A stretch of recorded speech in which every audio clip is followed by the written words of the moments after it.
What's happening is that the eGovernment project, which was originally given to the ITLD department, has now been given to another team. A team is being created called the e-services team, and that is comprised now of members who have been transferred from ITLD, other public servants, and also external workers who have been brought in to do the work. Now, what the ITLD department feels is that this kind of undermines the department because they have the expertise to do it, but originally when they were tasked with the project, they did not have access to the resources in terms of funding that is now being made available to the new team.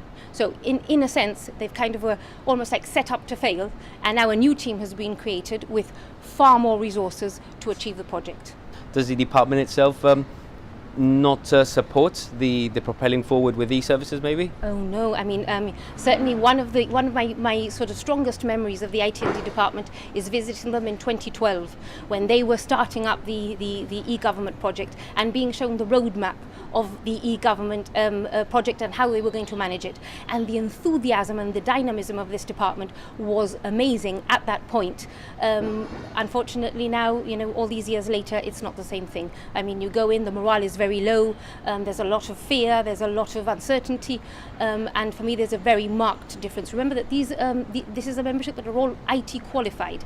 These are software programmers, they have their degrees, they have their masters, and these are people who want to be doing these things because it's vocational. So no, not at all. In fact, this is the greatest shame of this whole situation, that everybody's really on the same page because everybody wants e-government because it's good for the civil service, it's good for the general public, and it's good for the government. And you mentioned the word fear there. One of the complaints the members have as well is they had a meeting with the minister, and after that meeting they're saying they're feeling a bit intimidated. Well, yes. I mean, certainly the perception from the membership was, that they felt afraid. They felt that an analogy had been drawn with a train, sort of saying, right, e-government is a train, and if you're not on it, basically you're going to be moved away by the train. And I'm also told that at the end of that meeting, they were told that they could, go back to the rain because it was a rainy day.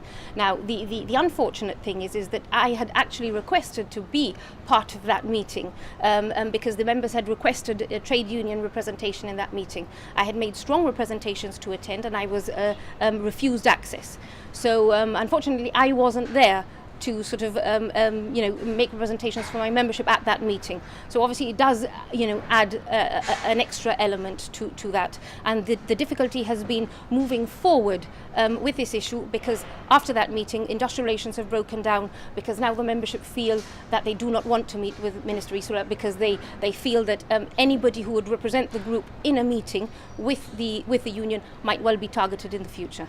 And another bone of contention there is the whole transfer issue. I believe there's an agreement that was come to with the department. The way that the official side has put it forward is that 4 officers, and remember that 4 officers of this grade is a big gap in middle management within the department, have been seconded to the digital services team. Now, where you have an indefinite secondment, it means that these people have moved out, nobody's come to replace, and that to us operates very much like a transfer because there's no end date for that secondment.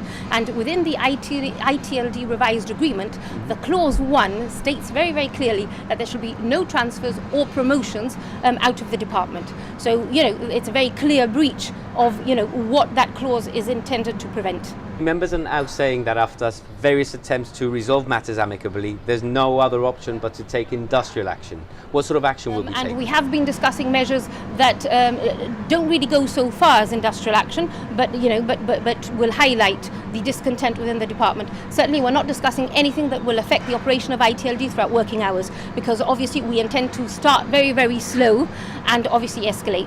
This is the civil service. They are not activists. They do not usually want to engage in trade union measures, but I think it's got to the point that we're feeling that we're not being heard, because I originally sent a lengthy letter to the Chief Minister on the 4th of April, and we did not receive a response until the 9th of July. So we don't really feel that this has been given perhaps the attention that we would have liked.